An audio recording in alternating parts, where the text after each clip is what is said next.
13 novembre 2015. Une date qui sonne comme un couperet tragique. 130 morts et 352 blessés, fruit d'une attaque méthodiquement préparée par les terroristes de Daesh pour causer le maximum de victimes. Pour cible, un match de foot, un concert de rock, des terrasses de café, des lieux de fraternité et de mixité, où la jeunesse française, toute la jeunesse française, quelles que soient ses origines et ses croyances, a l'habitude de se retrouver. Face au drame, les autorités décident de proclamer l'état d'urgence pour faciliter la traque des terroristes. Celui qui s'en prend à la République le rattrapera. Elle sera implacable avec lui et avec ses complices, avec ceux qui l'ont aidé et ceux qui l'ont endoctriné. Les terroristes ne détruiront jamais la République, car c'est la République qui les détruira. Je vous remercie. Comment en est-on arrivé là? Comment des Français peuvent-ils tuer d'autres Français? À l'origine, il y a une idéologie totalitaire qui s'est parée des habits de l'islam. Un monstre nommé Daesh. À sa tête, Abou Bakr al-Baghdadi. En rupture avec la direction historique d'Al-Qaïda, il s'est autoproclamé calife à l'été 2014. Ses subordonnés recrutent dans le monde entier et touchent par les réseaux sociaux tous les jeunes en mal d'utopie, tous ceux qui s'estiment mis à l'écart, unis dans la même haine contre l'Occident, symbole du capitalisme et de la colonisation. Les plus radicalisés sont choisis et entraînés pour devenir de véritables bombes humaines, prêts à mourir pour accéder au paradis. Après des mois d'enquête, nous avons réussi à rencontrer ces jeunes rescapés de Syrie, ces revenants de l'idéologie mortifère. Ils vont briser l'omerta pour la première fois. Parce que témoigner les met en danger, leurs identités ont été modifiées.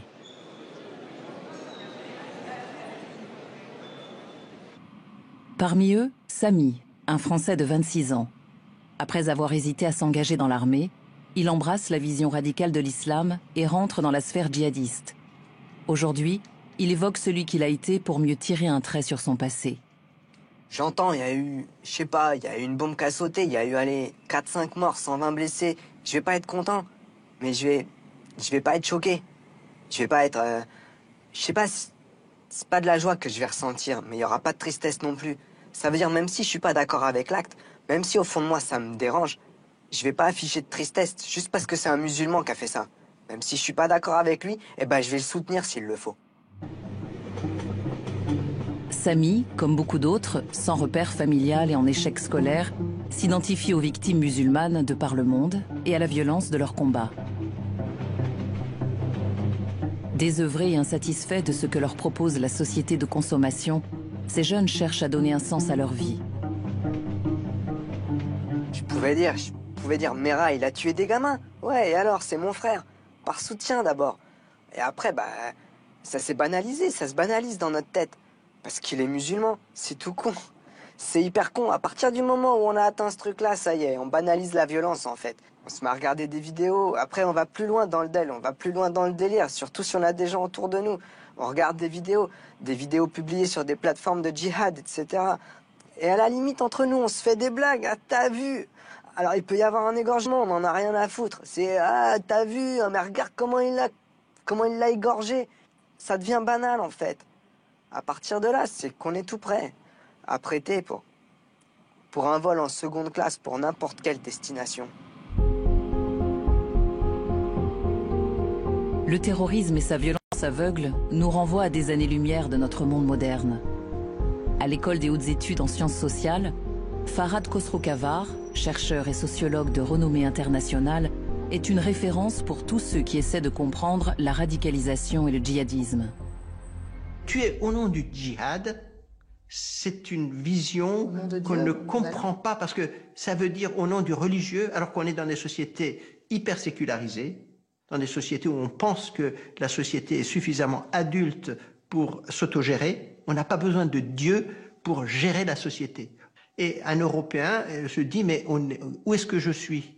Chez moi, depuis mon enfance, depuis que je suis né, le social a été en un sens analysé en termes de société et non pas en termes de Dieu. Abdelali Mamoun est un des rares imams à prêcher un islam républicain.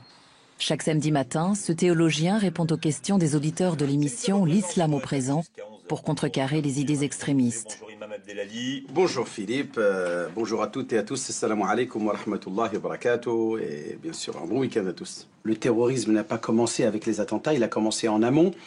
Quand on a laissé faire de manière anarchique dans des lieux de culte, sur Internet, des endoctrinements, on a laissé des jeunes être complètement conditionnés, complètement, on va dire, contaminés par des idéaux qui sont, dont l'interprétation émane bien sûr de nos préceptes, de nos sources de l'islam, de nos références scripturaires, que sont le Coran et la tradition prophétique. Des dizaines et des dizaines de mosquées sont aujourd'hui gérées par des individus qui ont pour idéologie des idées extrémistes totalement incompatibles avec les valeurs républicaines. Je m'insurge contre l'ingérence algérienne en France, ou marocaine, ou turque, ou africaine, ou je ne sais quoi.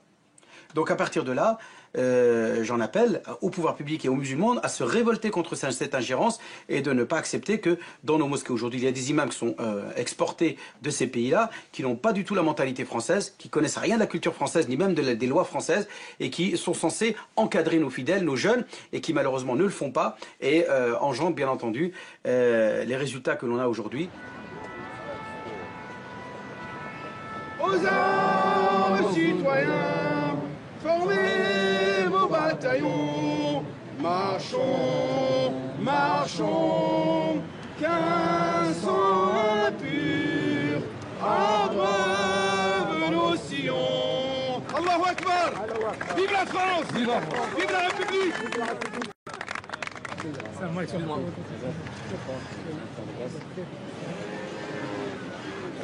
Tout comme l'imam Abdelali Mamoun, Dounia Bouzar, ancienne éducatrice à la protection judiciaire de la jeunesse, devenue anthropologue, a dénoncé pendant des années la progression de la radicalisation et l'inertie des représentants officiels du culte musulman en France.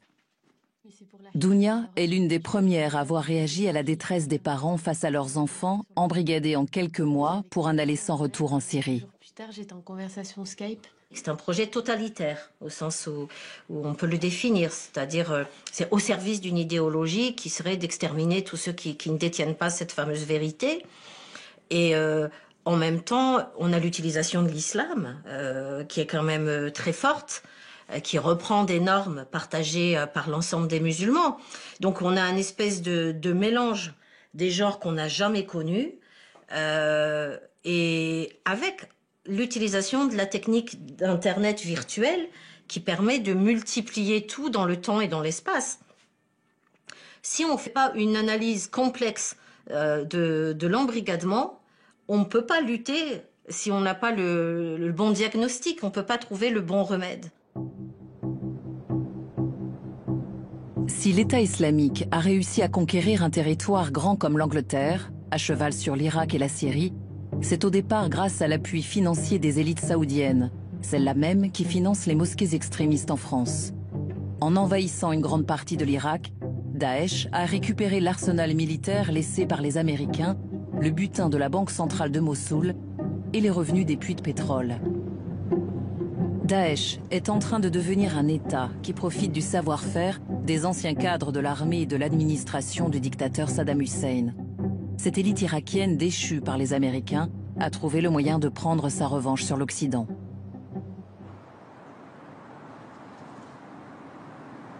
En France, plus de 11 700 personnes sont recensées pour leur implication dans le conflit syrien. Elles sont suivies grâce à des dispositifs déployés à l'échelon local par les préfectures. Le Val-de-Marne est l'un des départements le plus en pointe car touché par l'attentat de l'Hypercacher en janvier 2015 et la tentative sur une église de Villejuif où une jeune femme a été tuée. Comme tous les préfets, Thierry Leleu est un maillon essentiel dans la lutte contre le terrorisme. Il est à la tête de tous les services de l'État dans le département. S'il y a des adultes dangereux ou des jeunes mineurs, des mineurs dangereux, ils font l'objet d'une surveillance discrète. si il y a des mineurs qui sont en voie de radicalisation ou dont nous pensons que nous pouvons avoir un rôle positif pour eux. Ils font l'objet d'une transmission à l'association de Denis Abouzar ou à d'autres associations pour un suivi et un accompagnement familial et social. Tous ces signalements, tous ces signaux faibles doivent faire l'objet d'une analyse. Actuellement, nous en sommes dans ce département à 228 signalements. Les informations remontent grâce au numéro vert, à la police et à l'éducation nationale. Dans chaque département, la cellule de prévention de la radicalisation se réunit tous les mois pour suivre l'évolution de chaque personne signalée. Le but du dispositif est d'anticiper des radicalisations extrêmes et des départs en Syrie. Nouveau signalement qui nous est transmis par la cellule nationale. Il y a une personne qui se désintéresse de son projet professionnel dans lequel il s'investissait avec sa sœur, qui ne veut plus travailler car elle estime que l'argent est sale, qui évoque la théorie du complot pour divers attentats commis récemment, invoque Mohamed Merah, qui passe des nuits sur des sites internet. Donc une situation qui en effet semble inquiétante. Cette situation qui pour l'instant relève d'une évaluation de la police est en cours d'évaluation par les services de renseignement et pas de mesures sociales imaginées pour l'instant, en tout cas. Rien de particulier pour vous? Non, rien de particulier. Là, c'est un signalement qui émane du terrain. Il est vraiment difficile de désembrigader un adulte sans son consentement ni le soutien de sa famille. Ceux qui représentent l'État sont les moins bien placés pour amener les radicalisés dans notre société. Ils font intervenir des associations. Cette réunion de prévention de la radicalisation n'est que la surface émergée de la lutte antiterroriste. Une cellule regroupant tous les services policiers spécialisés enquête jour et nuit dans le plus grand secret. Sur le terrain, les forces de l'ordre travaillent avec tout un réseau d'informateurs. Le policier, le major Vasseur, est à la recherche de ce qu'on appelle les signaux faibles.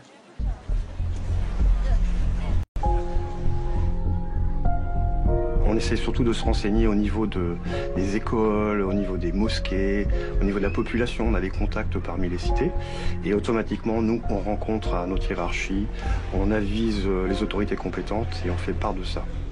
Rien de particulier? Non, rien, ça va. Tout est calme en ce moment? Pas de perturbation, pas de perturbateurs, pas de dealers, pas de choses comme ça? Non, pas à mon secteur. Allez, c'est bon. Merci. La prochaine? La prochaine, merci. On essaye de repérer un petit peu les jeunes qui ont été souvent délinquants, qui ont eu affaire à la police. Et c'est quand on commence à les voir basculer, changer leur tenue vestimentaire, se laisser pousser la barbe, leur changement de comportement, leur attitude vis-à-vis des femmes, leur attitude un petit peu, ils suivent plus les études, le père n'a plus d'emprise sur eux. Ça déjà, dès qu'on a cette information, déjà nous c'est le premier signe. Ça ne veut pas forcément dire qu'ils vont passer dans le radicalisme, ça veut dire déjà qu'ils se tournent vers la religion. À partir de là, on va observer un petit peu leur changement de comportement. Si du jour au lendemain, ils reviennent un petit peu en arrière, qu'ils commencent un petit peu à se laisser raser la barbe, à se fondre complètement dans la société, ça c'est un élément qui est quand même assez intéressant pour nous. Parce qu'on s'est aperçu que les gens qui faisaient les actes de terrorisme n'étaient pas forcément porteurs de la tenue avec la barbe. Donc ils sont habitués, ils sont entraînés à se fondre dans la population. Le major Vasseur est en contact permanent avec ses indiques. Qu'est-ce qui te fait dire qu'elle voulait partir en Syrie? Tu l'as entendu dire? Non? Elle me l'a confirmé, elle m'a dit qu'elle voulait partir. Là, je sais pas, en ce moment je la vois pas. Est-ce qu'elle est partie? Est-ce qu'elle est pas partie? Je sais pas du tout où elle est. C'est bizarre, je sais pas du tout où elle est. Je sais pas. Qu'est-ce qu'elle tenait d'autre comme propos? Elle tenait des propos anti-républicains? Qu'est-ce qu'elle te disait de particulier? Mais elle m'a dit qu'elle voulait rejoindre le truc là, le groupe islamique. Le djihad pour participer quoi. D'accord. Pour participer à tout ça. Ok. Bon bah écoute, je te remercie. Si tu as d'autres informations comme ça, surtout t'hésites pas, tu m'appelles tout de suite. Je pense qu'il y a beaucoup de gens qui sont dans la délinquance ou des voyous, qui vont pas tirer sur des gens. Tout le monde n'est pas des tueurs. Hein. Je pense que pour en arriver là, je pense qu'ils sont des gens qui sont très très fragiles psychologiquement. Hein. Et comme s'ils étaient manipulés par un gourou, en fait, ça me fait la même impression. Hein. Daesh leur propose quoi? Ça leur propose comme une sorte de rituel de passage de l'adolescence à l'âge adulte, moyennant l'héroïsme, la guerre, l'affrontement de la mort et tout ce qui fait que on peut sortir d'une quotidienneté perçue comme étant morose par une grande partie des classes moyennes. Dans le cas des classes populaires, dans le cas des jeunes exclus, évidemment, les choses sont totalement différentes. Eux, ils n'ont jamais eu, depuis 20 ans, le sentiment de participer à la société civile. Et ils nourrissent une haine de la société. D'ailleurs, on voit très bien cette dimension que j'ai appelée anti-mai 68. Les jeunes partaient, si vous voulez, faire l'amour, pas la guerre. Or, maintenant, c'est faites la guerre, pas l'amour. Quand ils partent en Syrie? Mais oui. D'autre part, ils partaient en Afghanistan, au Katmandou, pour fumer, pour faire la fête, etc. Or, maintenant, ce n'est plus la fête, c'est la guerre. La fête dans la guerre, oui, mais en même temps, la guerre et la violence extrême. Et puis ces jeunes, surtout des quartiers populaires, des banlieues, ils étaient jugés, souvent jugés et condamnés en prison. Et bien maintenant, ils jugent. L'inversion symbolique aussi, ils jugent la société, ils condamnent cette société comme étant hérétique, comme étant non-croyante, comme étant mécréante, et par conséquent autorisant des formes de violence inouïes contre le citoyen lambda. Avec le Centre de prévention contre les dérives sectaires liées à l'islam, le CPDSI, Dounia Bouzar intervient sur tout le territoire à la demande des familles et des préfectures. Missionnée par le ministère de l'Intérieur, Dounia et son équipe organisent de longues séances de parole pour sortir les jeunes de l'emprise sectaire. En 7 mois, leur méthode de désembrigadement a permis d'empêcher le départ de plus de 230 jeunes. Ils s'occupent aussi des rescapés de Syrie. Parmi les 250 jeunes revenus, Sarah, étudiante en médecine, croyait pouvoir vivre sa foi chez Daesh. Retenue dans des conditions inhumaines, dans une maison pour femmes, Sarah, qui a tout juste 20 ans, résiste plusieurs semaines à la matrone des lieux qui veut la marier à un combattant français. Et elle me dit, tu vas pourrir ici. Elle me dit, comme les souris, tu vas pourrir. À la fin, je finis par vraiment craquer. Pas de nouvelles de ma mère, pas de nouvelles de mon père. C'était vraiment une torture mentale. Et là, je lui dis, d'accord, je suis d'accord. Non, c'est bon, je vais me marier, tout ça. Donc, elle me dit, ok. Et elle part. Donc, je sais pas, peut-être qu'elle va me le chercher dans 15 jours, un mois. Le lendemain, elle vient, elle me dit, prise de sang, tribunal.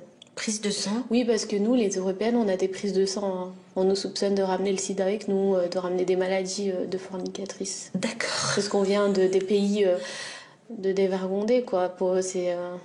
Ah d'accord. Ouais. Donc ils vérifient qu'il n'y a pas de maladie. Voilà, pas de...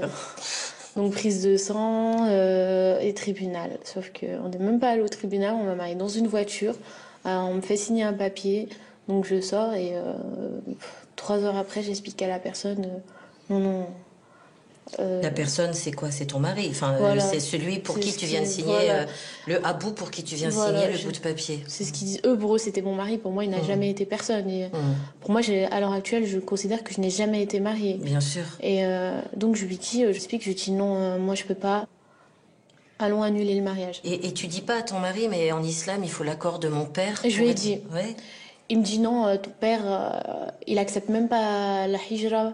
L'immigration, pourquoi il va accepter le mariage? Donc il le déclare égaré. Voilà, égaré. Pas un vrai musulman. Voilà, pour eux, en tout cas, il est égaré au point où sa tutelle saute. Ah d'accord, c'est El-Baghdadi qui est référence tuteur pour toutes les filles qui marient sans l'assentiment de leurs parents. Émir el-Moumini. D'accord, ouais. C'est intéressant. Ouais. C'est Abou Bakr al-Baghdadi qui décide tout pour nous. Nous, on ne l'a jamais vu. Il a fait un sermon une fois en 2 ans. J'ai pleuré, je pensais qu'il allait jamais revenir. Après, il est revenu. Il m'a dit, je vais te ramener chez des sœurs qui vont te parler, qui vont t'apprendre la Aqidah, qui vont t'apprendre la vérité. Voilà. Donc, qui vont t'apprendre le din, la religion, tout ça. Elle me dit, pourquoi t'es venue ici? Je lui dis, pour émigrer, c'est ça le but premier, c'est satisfaire Dieu, c'est pas satisfaire un homme. Alors il y en a une qui me sortait espionne du Mossad, une autre était espionne envoyée du Liban. J'ai eu le droit à être espionne de beaucoup de pays. Hein. Donc là, je commence à me dire, wow, là en fait, ça rigole plus. Là, je me dis, elle rigole pas, quoi. Donc je les supplie, je me mets à pleurer, j'ai un flingue sur moi, elles m'ont mise toute nue parce que j'avais une serviette sur moi, je sortais de la douche, elles m'ont enlevé parce qu'elles m'ont mis un coton-tige dans le vagin pour voir si j'avais pas un micro dans le vagin. Je me sentais humiliée. Il y en a une qui a pris 10 secondes conscience, du genre, elle a dit, vous imaginez les filles, si c'est pas vrai qu'on lui fait vivre tout ça pour rien? Mais 10 secondes ça a duré, donc je commençais à avoir un espoir. Ah merci, c'est bon, elle commence à y voir clair.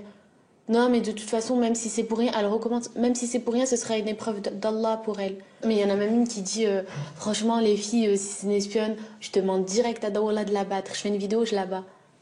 Pour elle, c'était là. C'était fini, tu n'étais plus un être humain, elle avait plus de sentiments, elle pouvait t'abattre. Elles étaient en extase, elles se sont dit, vous imaginez les filles, si j'ai raison, c'est moi qui fais la vidéo. Elles étaient comme ça. Je me taisais, j'attendais la police secrète. Tu t'es mis en suspens. Voilà. Donc il ouvre la cellule, il me dit tu rentres dedans, il ferme la porte. Et donc je suis renfermée dans ma cellule et je me dis que ça y est, j'attends ma mort. Et j'ai prétexté aussi des fois être très très malade. Au début ils n'ont pas voulu m'amener à l'hôpital jusqu'à que j'ai inventé des grands mensonges pour qu'on me ramène à l'hôpital. C'était un espoir, tout le temps un espoir. Donc on me ramène à l'hôpital, on me fait passer par la ville. Donc je vois des têtes accrochées dans les pics. Et puis je les vois comme ça gonflées, devenues toutes noires et je commence à me dire, punaise, quand même. Où est-ce que je suis? Ouais, où est-ce que je suis? Je n'avais même plus peur de la mort, en fait. D'être tuée par eux, je n'avais même plus peur. Donc je me suis dit, faut que je me sauve. Même si je suis repérée, faut que je me sauve. Finalement, tu t'auto-désembrigades, c'est-à-dire que tu fais le deuil de l'utopie que Daesh t'a proposée. Ce que j'ai vécu, je le souhaite vraiment à personne. J'étais dans ma cellule et je pensais aux gens qui m'ont fait du mal. Et je me suis dit, mais vraiment, je le souhaite même pas aux gens qui m'ont fait du mal. Même vraiment, c'était quelque chose que je souhaite encore aujourd'hui à personne. Vraiment à personne.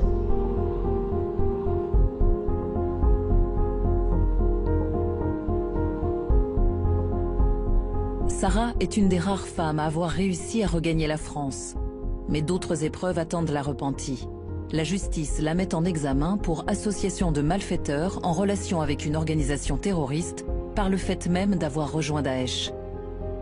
Les juges, qui considèrent que les femmes ne participent pas au combat, laissent Sarah en liberté. Elle est placée sous contrôle judiciaire en attendant son procès et retrouve du travail. On fait vraiment la chaîne de la vie contre la chaîne de Daesh et on est vraiment dans une posture où on a envie de clamer fort face à Daesh. Votre phrase « on gagnera toujours parce qu'on aime la mort plus que vous n'aimez la vie », eh bien c'est pas vrai, c'est la vie qui est toujours plus forte que la mort et la preuve. Les jeunes qui s'en sortent, immédiatement, ils n'ont qu'une envie, c'est de sauver les autres. Comme Sarah n'est pas incarcérée, elle peut rejoindre et aider l'équipe de Dounia Bouzar. Un cas urgent leur a été transmis. À Montpellier, une mère de famille, Alice, est sur le point de partir en Syrie avec son garçon de 8 ans. Elle a tout refusé, elle veut pas toucher de l'argent du gouvernement, elle a arrêté son compte bancaire, elle a arrêté de toucher la CAF, les allocations pour son fils, pour l'aider à payer le loyer, elle a tout refusé, donc évidemment maintenant elle a plus de logement, elle est dehors et elle est donc hébergée dans un studio par quelqu'un qui fait partie du groupe djihadiste autour d'elle physique. Les femmes sont d'un côté, les hommes sont d'un côté et le fils de 8 ans est chez les hommes, sans sa mère. Quand sa mère est chez les femmes. Quand il est tout seul avec ses hommes, ils lui font regarder des vidéos de combat et il a même dit que mourir ça faisait pas mal, que prendre une balle ça faisait pas mal, qu'on pouvait pas mourir, etc. Donc bon, je veux dire, ça suffit, c'est un enfant en danger. Et arrivé sur zone, ils vont le mettre directement en combat. Donc premièrement, vous avez alerté immédiatement les services pour quand même protéger l'enfant. Et ça, je crois qu'il faut le faire tout de suite. Hein. Ça a été fait dès le premier appel. On a dit à la grand-mère d'appeler le numéro vert. D'accord, vous avez vérifié que le numéro vert a bien été appelé? La grand-mère nous l'a confirmé plusieurs fois. Qu'est-ce que Daesh fait miroiter à Alice? Pourquoi ça la soulage? Pourquoi elle y croit? Qu'est-ce qu'ils lui font? Qu'est-ce qu'ils lui donnent comme illusion? Pourquoi ça la rassure? Pourquoi ça fait autorité sur elle? C'est comme une personne pour moi qui a besoin par exemple d'alcool et il trouve toutes les supérettes en face de chez lui fermées. Il va aller loin alors pour aller chercher son alcool. Moi, quand on a besoin de gens qui font attention à nous, d'une famille, de gens qui t'aiment. Oui, qu'on sente de l'amour, tout ça. Alors oui, on peut aller loin. Quand t'es dedans, Ça veut dire que tout de suite, tu sens que tu as besoin des autres. C'est tout de suite l'addiction. Enfin, je veux dire, tu as tout de suite, tout le temps besoin d'eux. Ça vient tout de suite. Parce que c'est quelque chose qu'on n'a pas ressenti auparavant. Donc on ne sait pas ce que ça fait. Et donc quand on le ressent, on a vraiment l'impression comme si on naissait, comme si c'était une nouvelle naissance et de trouver une famille. Carrément. Ouais. Une nouvelle naissance. Une nouvelle naissance, une nouvelle famille. C'est fort ce que tu dis. Donc c'est encore plus fort que ce qu'on imaginait. Ouais. Et t'aurais déménagé n'importe où pour... J'aurais allé très loin. Très loin. J'aurais même affronté le danger pour... Ça peut carrément te mener à t'oublier, tellement les autres, ce groupe, il devient important. On oublie tout autour de nous. Parce que ce qui est autour de nous avant, c'est le passé. C'est des gens qui n'ont pas été à la hauteur pour nous. On se dit... on ressent comme un rejet. Ils s'en foutent de nous, alors... Nous aussi, on s'en fout d'eux. Moi, j'ai une nouvelle famille. Eux, ils m'aiment. Ils font attention à moi. Donc, moi aussi, je veux leur rendre l'appareil en étant plus proche d'eux. Jusqu'à même aller très loin. Et si tu avais eu un fils, est-ce que tu arrives à imaginer si tu avais eu un enfant ou c'est impossible à imaginer? Oui, j'imagine. Et je me dis même avec mon fils, parce que j'aurais voulu aussi pour mon fils, dès le départ, cet amour. Je voudrais qu'on lui donne ça dès le départ.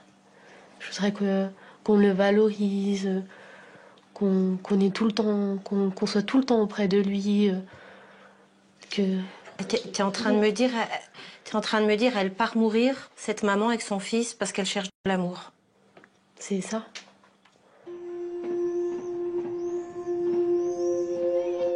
Pour une Alice qui est toujours en France, combien d'autres rêvent de ce combattant idéal et tombent dans le piège des rabatteurs?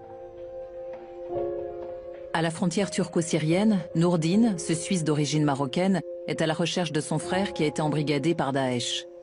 Pour le retrouver, il est entré en contact avec des passeurs. Conscient que son frère n'est pas un cas isolé, il décide de rester pour sauver d'autres vies.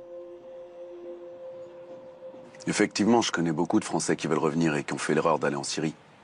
Et ils me contactent par des moyens de communication privés et cryptés en me disant c'est comment là-bas. Et en me disant comment ils se sont fait avoir, comment ils se sont fait embrigader. Et comment l'image qu'on leur a montrée sur ce sujet-là, sur le terrain, c'est pas comme ça. Ça, c'est vraiment un État comme Hitler, comme les nazis en fait. C'est comme ça que c'est. C'est selon ce que je vois, ce que je sais, ce qu'on m'a raconté, ce qui est confirmé plusieurs fois. Toute personne qui n'est pas comme ils veulent, dans le cadre robotique de ce qu'ils veulent, est pas bon. Même si c'est pas un espion, même si c'est pas prouvé que c'est un espion. Tant que t'es pas exactement comme ils veulent, un bon embrigadé, esclave, comme ils veulent et comme ils souhaitent, t'es pas bon. Ils vont te mettre en prison, ils vont te séparer de tes amis, ils vont t'enlever ton téléphone, ils vont faire ça. C'est vraiment une secte. Où est-ce que tu rentres et tu peux pas sortir? C'est comme ça qu'on appelle ça, une secte. Où est-ce que tu rentres, tu peux pas sortir de là. Si tu sors, t'es un apostat, tu te fais tuer. Leur porte-parole officiel, El Radnani, il a dit celui qui veut quitter, tirez-lui une balle dans la tête. C'est clair. L'État islamique, qu'est-ce qu'ils ont à cacher s'ils refusent que les gens ressortent? Nourdine est en contact avec Anna, une jeune Française de 17 ans qui veut fuir Raqqa, la capitale de Daesh. Au péril de sa vie, Anna alerte toutes les jeunes filles qui rêvent de devenir la femme d'un combattant. Je fais ce message en direct même de la Syrie. Moi, je suis ici personnellement depuis 1 an et j'ai vécu beaucoup de galères. La personne qui m'a recrutée, entre guillemets, c'était quelqu'un de jeune. Moi, j'ai cru tout ce qu'il m'a dit. Il m'a dit, oh, ici, la vie, elle est belle. Il nous donne des maisons, il nous donne des salaires. Il nous donne, quand on se marie, de l'argent. Il donne $1000 quand on se marie. On achète tout ce qu'on veut dans la maison. Après, on paye pas de loyer. La vie, elle est trop belle. La vie, elle est trop belle. La vie, elle est trop belle. Au final, moi, je me suis retrouvée mariée pendant 3 jours. Et on m'a divorcée. Après, je me suis retrouvée dans des galères atroces. Il faut savoir que la plupart des hommes qui sont ici, soit ils divorcent leurs femmes avec lesquelles ils sont venus d'ici, soit ils se marient juste parce qu'ils ont besoin de se marier et ils prennent 2, 3, 4 femmes, voire même des esclaves. La vie, elle devient très très dure, très très dure. Les hommes, ils partent au combat, on sait pas où, on sait pas quand est-ce qu'ils reviennent, les avions, ils préviennent pas, ils passent le jour, ils passent la nuit, ça tape.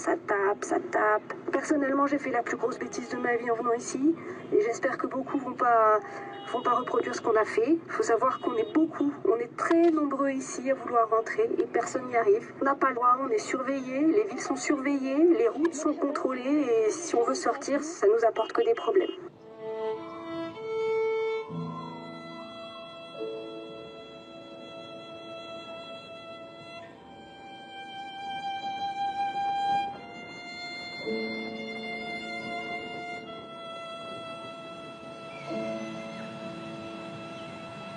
Il suffit juste de faire une seule erreur pour perdre sa tête. Ou juste une seule erreur pour te faire mettre en prison ou te faire battre. Ça se répète tout le temps. Un arabe sera toujours mieux traité, mieux respecté. Qu'un non-arabe va toujours être vu comme étant un esclave, comme un inférieur. Ceux qui sont victimes de ségrégation dans les rangs de l'État islamique, je leur dis toujours, regarde. C'est la preuve que c'est pas un vrai califat. C'est une preuve que c'est de l'arnaque. Parce que dans l'islam, il n'y a pas de racisme. C'est-à-dire le prophète a même dit un arabe, un blanc, un noir, c'est égal, comme les dents d'un peigne. Et je lui rappelle tout ça. Et après, je lui dis, reste loin des gens qui te traitent avec racisme. Et quand j'arrive à contrer leur rhétorique, et après ça, leur faire comprendre qu'ils se sont fait avoir, et qu'ils sortent de la pensée de l'État islamique est infaillible, à partir de ce moment-là, je peux les guider à revenir. Et à travers mes contacts, effectivement, les faire sortir de là. Je fais ça, c'est-à-dire de les ramener à la réalité et leur faire comprendre les erreurs qu'ils ont faites. Je le fais parce que c'est un devoir collectif, en tant que musulman. Et aussi pour sauver des vies, parce qu'il y a des gens qui meurent là-dedans. Il y a plus de 550 Français en ce moment en Syrie. Ce sont les plus nombreux en Europe à répondre à l'appel de Daesh. Sans ces combattants étrangers venus du monde entier, l'État islamique ne tiendrait pas ses positions. Certains ont commencé à faire défection. On estime entre 300 et 400 combattants étrangers qui croupissent dans leurs prisons. Ceux qui arrivent à retourner en France sont placés derrière les barreaux. Les autorités françaises ont peur qu'ils ne reviennent à la demande de Daesh pour commettre des attentats. La France est devenue une cible prioritaire à cause de ses interventions militaires au Sahel et dans le Kurdistan irakien. À Paris, des avocats commis d'office, désignés par leur père comme étant les meilleurs de leur promotion, sont chargés de la défense des Français arrêtés après leur retour de Syrie. Ces avocats constatent la diversité des profils de ceux qui sont mis en prison. Si certains reviennent missionnés par Daesh depuis 2015 avec le goût du sang, bon nombre reconnaissent avoir fait l'erreur de leur vie et ils n'avaient jamais eu affaire à la justice. Être parti en Syrie ne fait pas de vous un terroriste. Les gens partent au cours de l'année 2013 parce qu'ils ont la conviction chevillée au corps qu'ils peuvent essayer de faire tomber Bachar el-Assad, à l'instar de ce que disait le président de la République en 2013. Nous devons essayer de faire tomber ce boucher. En 2013 et en début 2014, on part avec cette conviction chevillée au corps qu'il faut participer à cela. Ils partent en prison. En 2014, on part accomplir une prophétie puisque vous avez des écritures qui vous expliquent, les fameux hadiths qui vous expliquent qu'il faut rejoindre le Shem. C'est une prophétie. De la même manière que d'autres religions ont leur propre prophétie. Et c'est quelque chose qu'ils ont en eux et qu'ils veulent accomplir. Ça ne fait pas d'eux des terroristes. Si tous les terroristes sont des djihadistes, tous les djihadistes ne sont pas nécessairement des terroristes. Là, je vais vous dire une chose, si vous connaissez bien la situation en Syrie, vous apprendrez que tous ne font pas nécessairement des camps d'entraînement, que tous ne portent pas nécessairement des armes, et que certains maintenant, même en famille, j'ai des clients qui partent en famille. Ils viennent me voir parce qu'ils sont partis en famille en Syrie pour vivre l'hijra, c'est-à-dire cet exode vers l'extérieur, pour vivre dans un pays dans lequel on se sentira beaucoup moins stigmatisé, dans un pays où on est plus en conformité avec nos valeurs religieuses. On fuit l'État français dans lequel on ne se retrouve pas. Mehdi, français de 21 ans, a rejoint en 2013 le Front Al-Nosra, un groupe affilié à Al-Qaïda, aussi dangereux que Daesh. Il voulait aider les Syriens. Sur place, il n'a pas supporté la guerre et la barbarie contre les femmes et les enfants. À son retour, il a été mis en examen pour association de malfaiteurs en relation avec une entreprise terroriste. Aujourd'hui, il attend son jugement. Il risque 10 ans de prison. Comme d'autres repentis, il partage sa cellule avec un détenu très radicalisé. Ouais, j'ai dit à l'administration pénitentiaire que j'étais pas quelqu'un de dangereux, que voilà, je leur ai dit que j'étais revenu parce que c'est bon, je voulais laisser tout ça derrière moi et voilà, ils ont pas pris en compte mes plaintes quoi, et ils m'ont laissé avec la même personne quoi, ils m'ont laissé avec une personne radicalisée et voilà, obligé de la supporter tous les jours quoi. Elle me parle H24 du djihad et de l'État islamique quoi, et voilà, c'est des contraintes pendant la journée, pas le droit d'écouter de la musique, pas le droit de regarder la télévision. Ils nous imposent en fait leur mode de vie quoi. Bah c'est compliqué pour celui qui veut pas se faire imposer quelque chose, mais qui veut rester tranquille, pas avoir de soucis. Ouais, c'est compliqué quoi. Ça fait bientôt 6 mois que je demande à changer de cellule, quoi. Moi, je suis quelqu'un de sincère. Donc je sais que je vais pas rebasculer. Par contre, j'ai vu des gens qui sont à la limite, quoi. C'est-à-dire que eux, ils sont revenus, ils ont juste un dégoût de ce qui s'est passé là-bas. Mais l'idéologie en elle-même, ils l'ont jamais quitté, quoi. Donc ouais, ces gens-là, ils peuvent avoir plus de haine. Et le jour où ils sont dehors, faire quelque chose. Tous les avocats qui défendent ces repentis de Syrie, comme Xavier Nogueras, ont conscience qu'il faut entretenir un lien constant avec ces jeunes. Ils sont emprisonnés en région parisienne, souvent très loin de leur famille. Isolés de ceux qui pourraient leur apporter du réconfort, ils deviennent alors des proies faciles à radicaliser. On se dit, bon, la prison va te faire réfléchir. Il n'y a personne qui va se renfermer sur elle-même dans ces conditions de détention-là. Il y a un risque de crispation et risque que ces personnes s'opposent à toute forme d'autorité. Ils finissent par se lever contre toute forme d'autorité. Donc nous, je dis nous, les avocats qui prennent de leur temps parmi tous leurs dossiers, parce qu'il n'y a pas que ces dossiers-là, ce temps-là est nécessaire pour eux, pour les maintenir dans notre communauté. Et puis aussi les préparer, hein, parce que voilà, il faut les préparer à ces audiences qui sont des audiences compliquées. Ces passages finalement devant les magistrats, que ce soit le juge d'instruction ou le juge des libertés, c'est des passages extrêmement brefs. Donc il faut qu'ils soient extrêmement bien préparés. Donc c'est pour ça qu'on y va. C'est très important de ne pas les laisser à l'abandon.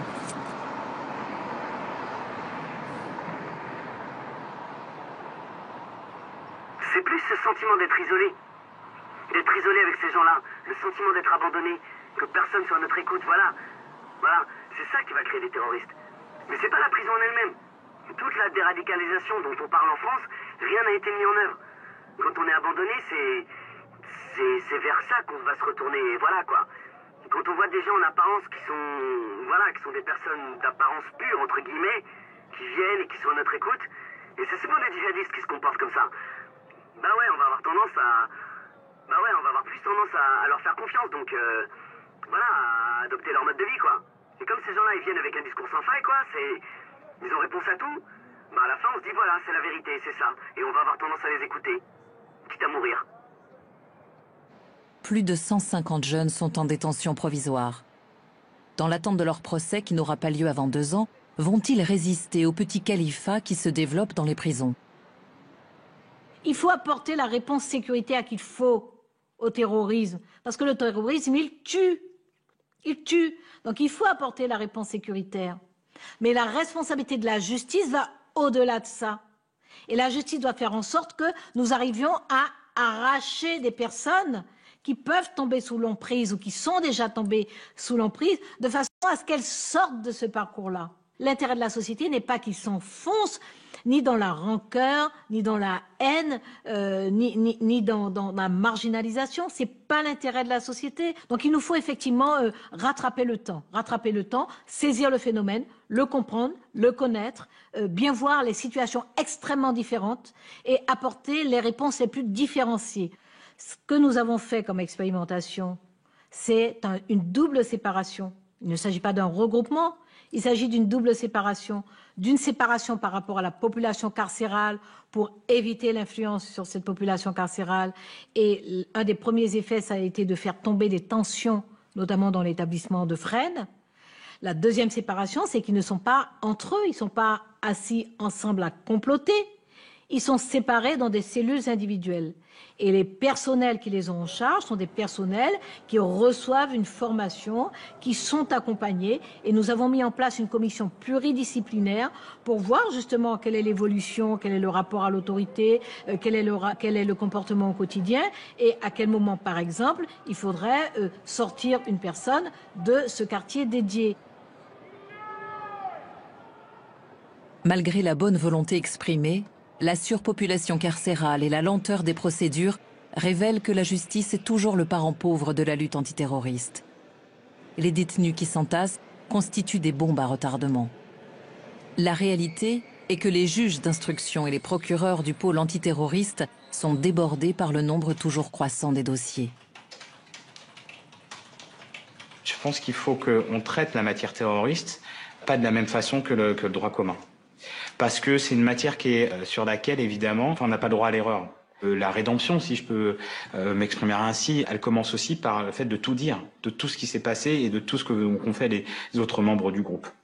Et qu'on peut pas venir nous soutenir que un individu revient sur ce qu'il a vécu et revient sur son idéologie à partir du moment où il n'explique pas tout ce qu'il a vu sur zone, en nous disant non mais je vais simplement parler de moi, je veux pas parler des autres. Parce qu'il y a aussi cette peur de savoir qu'on a pu parler et que la plupart des gens qu'on a en garde à vue ne parlent pas beaucoup, exercent un droit au silence qui est un droit absolu, un droit constitutionnel, mais dont on peut, nous, magistrats, tirer aussi des conséquences en disant s'ils refusent de s'expliquer devant les autorités judiciaires, devant les autorités policières, c'est que il y a des choses à cacher.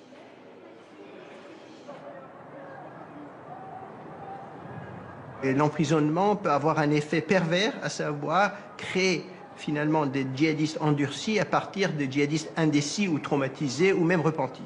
La probabilité pour qu'une grande partie de ces jeunes ne se transforment pas en djihadistes en France me paraît relativement élevée si on s'en occupe raisonnablement. Il y a aussi un acte de foi. Il faut le faire précisément sans être sûr du résultat. Personne n'est sûr de ces résultats. Mais ce dont on peut être sûr, c'est que la prison va les transformer en djihadistes endurcis, du moins dans une proportion beaucoup plus élevée que s'ils étaient à l'extérieur.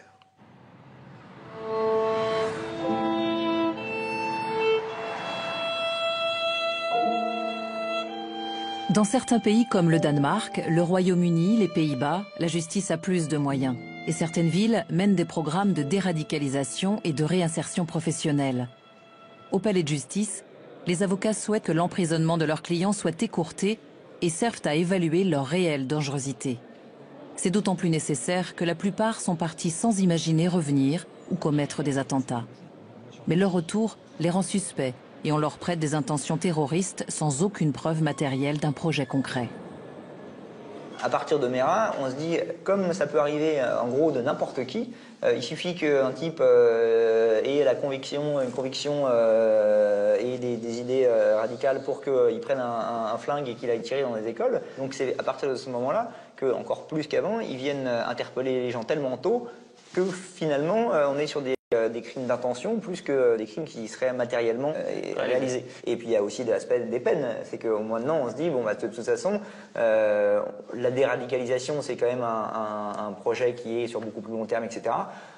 Autant les garder au chaud, entre guillemets, en prison le plus longtemps possible, comme ça on sait que pendant ce temps-là, on n'a pas à les surveiller à l'extérieur, etc. Après, moi, mon point de départ c'est quand même l'extraordinaire diversité des mecs. Ils sont quand même, c'est assez fascinant à quel point ils sont tous différents, et c'est hyper dur de faire des généralités. Et justement, moi, la critique, c'est que tu as le sentiment qu'il y a la même infraction, il y a la même crainte à chaque fois, il a l'air plus calme si en fait c'est un mensonge, il est énervé. Enfin, tu as l'impression qu'on tente, le système judiciaire les embarque tous dans la même catégorie, c'est-à-dire soit tu es énervé, soit tu fais semblant de ne pas être énervé, et alors que moi, j'ai le sentiment qu'ils sont extraordinairement différents. Il y en a qui, enfin, je sais pas, il y en a qui te parlent, il y en a qui te parlent moins. Moi, j'en ai qui finissent par ne même plus vouloir répondre aux questions, qui considèrent que les débats de prolongation de détention provisoire chez les juges des libertés, finalement, ils ont même pas besoin d'avocat, besoin de personne, parce que tout est biaisé d'avance et que tout ça est une vaste mascarade, et qui finalement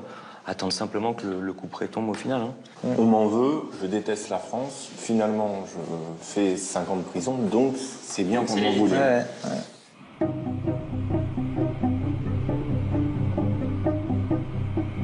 Comment un mec qui est de manière générale plutôt charmante, polie, gentille, comment des personnes charmantes, elles viennent comme ça du jour au lendemain, elles font un massacre. C'est quoi la cause? Parce qu'ils sont fous. En partie, ouais, sûrement. Il y a bien un brin de folie, mais il y a une raison plus profonde à ça. Et moi, je pense que c'est les humiliations. Et après, c'est un mot très large. Il y en a qui ont vécu des vraies humiliations. Et par un travail sur eux, par leur personnalité, ils savent relativiser et ils savent ne pas envisager la vengeance ou le talion, ou peu importe le synonyme qu'on lui donne. Mais il y en a d'autres qui sont pas du tout comme ça. Il y en a d'autres qui savent pas contenir ça en eux. Depuis qu'ils sont gamins, la seule chose qu'ils connaissent, c'est tu m'as mis une tarte, je vais te mettre un coup de poing, tu mets un coup de couteau, je te tire dessus. Tout ça, c'est une accumulation. Il n'y aurait qu'une insulte une fois de temps en temps, encore ça passerait. Mais quand tout le temps on a l'impression de se faire cracher dessus, etc., non mais... Et l'humiliation, plus sentiment d'humiliation, à la fin ça fait trop, on explose. On n'en peut plus, on se dit ça y est, ici on veut ma peau, on veut me rendre fou, on me provoque, bah je vais leur en donner. C'est pas que ça justifie, au contraire, y a rien qui justifie. Mais je suis en train d'expliquer comment un mec, il se lève le matin, voilà, aujourd'hui je vais tuer mes collègues. Il pense dans sa tête, personne l'entend, personne peut lire ses pensées, personne s'attend à quoi que ce soit. Il a fait toutes ses journées comme d'habitude, il se lève ce jour-là, il prend son calibre avec lui, il rentre dans le bureau et il ouvre le feu. 15 morts, voilà. Peut-être parce que la veille, il s'est disputé avec sa femme. Merah, c'est vraiment le cliché du djihadiste. La vérité, un jeune, hyperactif, un peu violent, des cités d'origine maghrébine. Première cible des soldats, après des enfants juifs. Bah ouais, des juifs gratuits. Ça, c'est vraiment le djihadiste basique. Et je pense que pour Merah, il y a eu un déclic comme ça. Il s'est dit, ah bah, puisque c'est comme ça, on va voir. Et ça, je suis sûr que ce déclic-là, c'était en prison qu'il l'a eu. Vous savez pas ce qui se passe en prison. Vous savez pas ce qu'ils font de manière générale aux étrangers. Vous savez pas comment ils les traitent et de manière plus précise aux musulmans. Et nous, on est des hommes fiers. Le point commun que j'ai remarqué avec toutes les personnes qui rentrent dans cette sphère-là, c'est qu'ils sont fiers. Déjà d'eux-mêmes. Mais après, encore plus de leur religion. Parce qu'il faut comprendre qu'au début, les hommes, ils sont fiers d'eux, mais plus loin, la chose, ils sont fiers, ils ont un amour, ils ont une fierté pour leur religion qui est incroyable. Mais venez, mais insultez-moi, crachez-moi dessus, mais épargnez ma religion. À la menace d'attentats de terroristes solitaires comme Mohamed Merah, s'ajoute désormais celle de groupes entraînés en Syrie et missionnés pour frapper sur le territoire français. Soit vous êtes des musulmans, soit vous êtes des Français. Soit vous êtes dans le camp de l'islam le vrai qui vous mènera au paradis, ou soit vous êtes dans le camp des Français mécréants qui vous mèneront en enfer. Ce discours-là est intolérable, est inadmissible. Nous sommes Français, jaloux de notre pays, que nous voulons défendre, mais nous le faisons aussi au nom de nos convictions religieuses qui nous disent soyez source de paix, soyez source d'amour, soyez source de tolérance et de respect d'autrui. On est en train de perdre nos enfants. Nos enfants, vous êtes des imams dans les mosquées. C'est à vous de faire le ménage. Nous, on ne connaît pas les religions. On ne sait même plus comment parler à nos jeunes. Vous êtes des imams, vous êtes en avant-poste. Vous êtes comme des médecins, vous êtes comme l'armée. C'est à vous de dire maintenant stop. On est des imams, on fait le ménage. Le ménage, il commence dans les mosquées. Avec tout le respect que je vous dois. Mais les mosquées ne sont pas gérées par nos imams de France. Ils sont gérés par l'étranger, par Rabat, par Alger, par Istanbul. Et il est là le problème. Nous sommes pris en otage. Nous sommes des... Moi-même, je suis un paria. J'ai combien de fois changé de mosquée parce que je tenais un discours républicain. Eh bien, soyez avec nous dans ce combat. Depuis des mois, l'imam demande de l'aide auprès des autorités pour avoir les moyens de contrer les discours de propagande et pour que cessent les ingérences de pays étrangers. Mais Paris ne veut pas brusquer ses partenaires économiques et diplomatiques que sont l'Arabie saoudite, le Qatar, l'Algérie, le Maroc et la Turquie. Les terroristes connaissent nos faiblesses et il ne faut pas tomber dans leur piège. Ne tombons pas dans les guerres de civilisation. Les premiers exterminés sont des sunnites. Ce sont leurs semblables qu'ils exterminent parce qu'ils ne veulent pas faire allégeance. Il faut le dire et le redire.